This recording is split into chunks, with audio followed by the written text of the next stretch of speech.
minasyaitonirrajim. Bismillahirrahmanirrahim.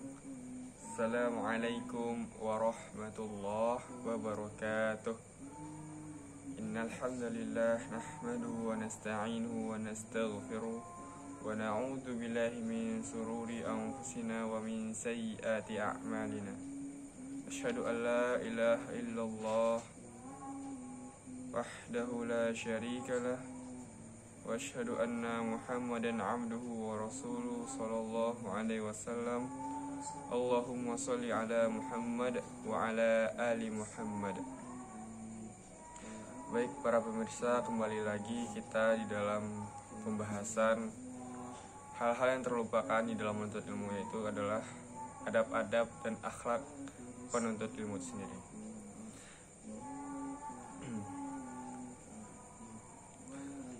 Sebelumnya, marilah kita ucapkan rasa syukur kita dan puji-pujian kita hanya kepada Allah Subhanahu wa Ta'ala, karena tidak ada satupun yang berhak kita puji selain kepada pujian kepada Allah Subhanahu wa Ta'ala.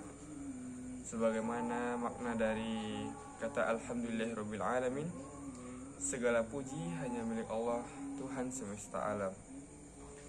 Maka yang berhak dipuji itu adalah Allah Subhanahu wa Ta'ala sebenarnya. Bahkan ketika manusia dipuji, hendaklah dia mengucapkan nama Allah di dalamnya. Karena jika tidak, maka dikhawatirkan akan mendapat penyakit ain. Dan ketika kita yang dipuji oleh orang lain, maka hendaknya kita mengucapkan Alhamdulillah ana hadza min fadli rabbi. Seperti itu yang disebutkan. Juga salawat dan salam kita curahkan kepada suri tauladan kita, kedua kita dalam bersikap, dalam bertindak dalam kehidupan sehari-hari, yaitu Nabi Muhammad sallallahu alaihi wasallam, dengan mendoakan Allahumma sholli ala Muhammad wa ala ali Muhammad. Semoga kita dapat selalu mengikuti sunnah-sunnah beliau dan dapat bertemu beliau di yaumil akhir kelak. Amin ya rabbal alamin. Pemirsa dan teman-teman sahabat HRKU dan sahabat HRTI, adab yang pertama dalam menuntut ilmu adalah mengikhlaskan niat dalam menuntut ilmu. Ya. Niat menjadi hal yang penting bagi kita dalam setiap amal-amalan. Saking pentingnya niat ini, bahkan Imam An-Nawawi dalam hadis Arba'in itu meletakkan posisi niat itu, hadis niat itu dalam posisi yang pertama. Kalau kita dilihat di hadis-hadis lain pun seperti itu. Niat menjadi bab pertama di dalam kitab-kitabnya. Mungkin kita hafal hadis tersebut, ya. Hadis tersebut adalah innamal a'malu bin niyat wa innama likulli imri'in ma nawa. Ya. Yang artinya sesungguhnya setiap amalan itu tergantung pada niatnya. Ya. Dan setiap orang hanya akan mendapatkan dari apa yang ia niatkan. Nah, maka berhati-hatilah kita dalam berniat, ya. Apalagi dalam menuntut ilmu, maka kita ikhlaskan, ya. Kita niatkan menuntut ilmu ini hanya semata-mata karena Allah Ta'ala. Jangan sampai niat kita menuntut ilmu itu, ya, karena hal-hal yang lain. Banyak sekali di dalam Al-Quran tuntunan-tuntunan atau perintah untuk mengikhlaskan niat, seperti di surah Al-Bainah, wa ma umiru illa liya'budullah mukhlisina lahuddin, ya. Padahal mereka tidak disuruh kecuali agar beribadah hanya kepada Allah dengan memberikan niat mereka, memberikan ketaatan hanya kepada Allah Subhanahu wa Ta'ala dalam menjalankan agama yang lurus, ya. Itu dalil untuk mengikhlaskan niat. Kemudian teman-teman, menuntut ilmu dengan niat tidak lillahi ta'ala itu adalah termasuk dosa besar, bahkan termasuk syirik, ya. Apalagi niat kita untuk mencari pujian, mencari jabatan, ingin dibilang pintar. Bahkan di dalam hadis sahih riwayat Imam Muslim, dijelaskan ada sebuah kisah ketika Rasulullah SAW sedang bermajelis bersama para sahabat ya. Kemudian Rasulullah itu mengatakan bahwasanya ada tiga orang yang beramal baik di dunia, tetapi dia masuk surga ya.